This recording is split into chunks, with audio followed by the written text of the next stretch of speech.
अल-क़िसाम के हाथों गजा में गुज़श्ता 72 घंटों में इजरायली फौज का भारी जानी और माली नुकसान।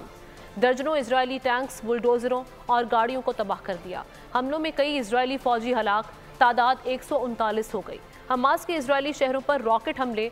इजरायल को पैगाम भी दे दिया कि सेहोनी जारहियत मुकम्मल तौर पर ख़त्म होने तक कोई मुज़ाकरात नहीं किए जाएंगे।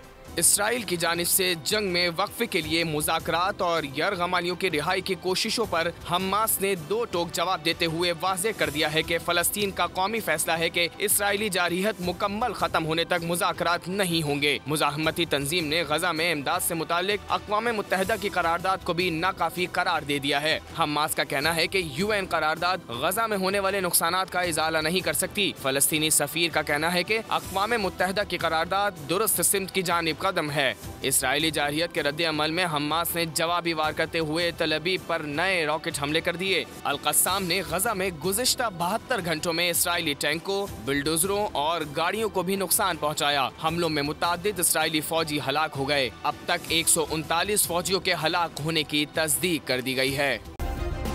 सब्सक्राइब करें और बेल दबाएं ताकि कोई खबर रह न जाए।